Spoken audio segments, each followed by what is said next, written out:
ormas Islam yang mengirimkan pasukannya untuk berjihad. Anda perhatikan tadi sudah saya jelaskan bahwa himbauan para ulama umat Islam seluruhnya, apakah yang ada di Irak, yang ada di Palestina dan Lebanon, hendaknya mereka kembali kepada akidah yang benar, akidah sahihah, Al-Quran wa sunnah ala fahmi salaf. Bersihkan akidah mereka dulu pertama kali.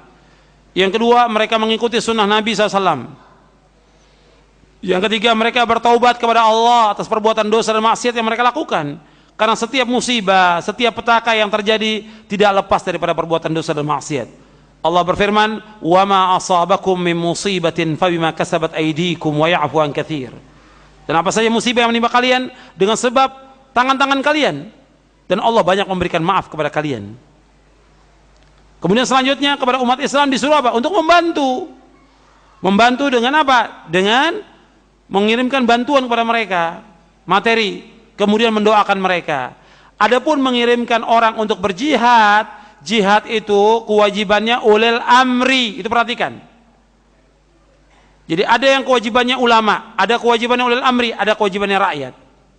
Harus kita posisikan dan dudukkan masing-masing pada tempatnya. Nggak bisa digabung. Kewajiban rakyat sama dengan kewajiban ulama. Kewajiban ulama sama dengan kewajiban ulama. Beda-beda semuanya. Dan jihad ini dalam kitab-kitab akidah dijelaskan bagaimana? Al-jihadu madhin ma'wulatil umuri abraran kanu am fujjara. Bahwa jihad itu tetap berlaku sepanjang masa sampai hari kiamat. Jihad itu berlaku bersama ulil amri. Apakah ulil amrinya itu baik atau mereka jahat atau mereka zalim? Jadi jihad bersama ulil amri, nggak ada jihad afrad, individu, tidak ada. Bersama ulil amri. Ulil amri yang bertanggung jawab tentang masalah ini. Dan itu yang dilakukan oleh Rasulullah dan para sahabatnya demikian, dan juga para khulafaur rasyidin. Bagaimana pendapat firqah atau jamaah yang mengatakan tentang adanya baiat kepada imam dengan dasar para sahabat membaiat Abu Bakar, Umar, Uthman, Ali.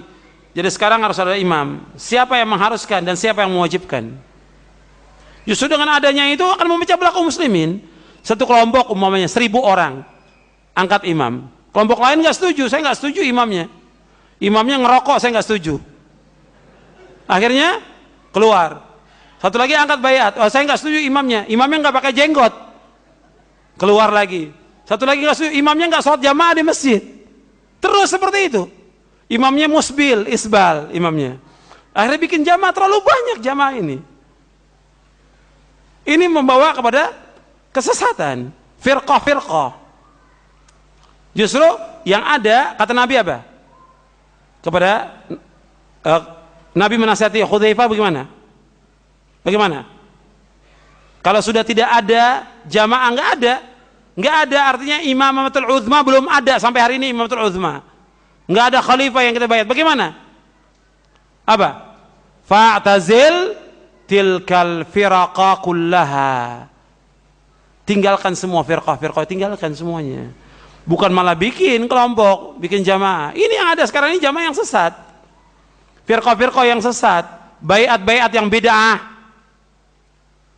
Ya, apakah jamaah muslimin, Islam jamaah, NII atau Islam apa yang lain-lain? Banyak sekali firqah yang lain. Apakah Ikhwanul Muslimin, Hizbut Tahrir, Jamaah Tabligh, Laskar Jihad atau yang lainnya? Yang mereka bikin kelompok baiat. Ini sempalan semuanya. Nggak ada. Kalau orang-orang nggak senang, bikin lagi jamaah yang baru. Jadi kita satukan kepada pemahaman yang benar. Bagaimana pendapat para ulama? Kita tanya. Bukan kita tidak tanya, kita tanya kepada para masyayikh, para ulama. Bagaimana tentang jamaah ini? Jawaban masyayikh semuanya, jamaah ini jamaah yang memecah belah kaum muslimin. Firqah yang sesat, baiat yang bid'ah. Jawaban mereka seperti itu. Apakah Syekh bin Baz, apakah Syekh Albani, apakah Syekh Utsaimin, semua jawabnya seperti itu. Tentang jamaah-jamaah yang ada, memecah belah umat. Kepada muridnya juga kita tanya, kepada murid-muridnya. Artinya sudah ditanyakan oleh yang lainnya, thalabatul ilmi yang lain sudah bertanya. Kemudian kepada murid-muridnya, kepada murid-murid syekh kita tanyakan juga tentang firqah yang ada, jamaah baiat ini. Kata mereka tidak ada.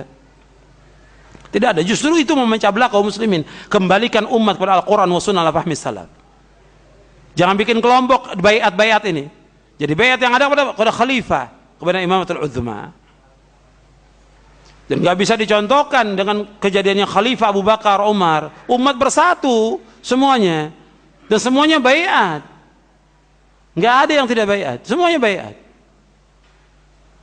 Kalau seandainya pun ada sebagian tidak baiat, kemudian setelah itu mereka baiat. Tapi semuanya membaiat, dan satu umat Islam ini. Kalau sekarang tidak ada jamaah yang satu seperti itu, tidak ada.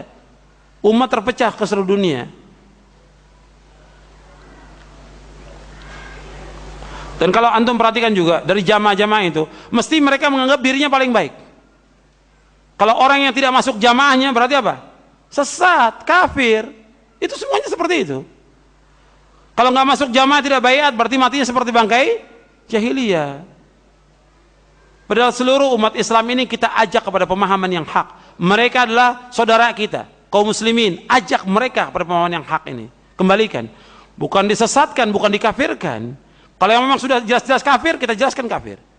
Kita sampaikan hujjah kepada dia. Tapi ajak mereka kembali kepada yang hak. Apakah benar bahwa Nabi Isa itu akan turun ke muka bumi dan membunuh Dajjal? Betul, sahih riwayatnya. Saya bawakan dalam ini, dalam kitab Syarah Aqidah Ahlussunnah wal Jamaah, tentang tanda-tanda kiamat yang besar. Saya jelaskan di situ. Dalilnya dari Quran, kemudian dalilnya dari hadis Nabi yang sahih, dan penjelasan para ulama bahwa Nabi Isa akan turun. Dan Nabi Isa sekarang masih di langit, diangkat di langit, hidup di langit. Nabi Isa alaihissalam. Dan akan turun nanti di akhir zaman, akan membunuh Dajjal. Tidak ada yang bisa membunuh Dajjal kecuali Isa. Ada dari manusia ini nggak ada yang bisa membunuh Dajjal kecuali Nabi Isa. Makanya ketika terjadi Ibnu Sayyad di zaman Nabi, ya, tentang Ibnu Sayyad yang diduga sebagai Dajjal, ada seorang sahabat akan bunuh. Apa kata Rasulullah? Seandainya itu betul Dajjal, kamu nggak akan bisa bunuh, kata Rasulullah. Seandainya benar itu Dajjal, kamu nggak akan bisa bunuh. Kenapa? Yang membunuh, yang sudah ditetapkan oleh Allah dan Rasulnya adalah Nabi Isa.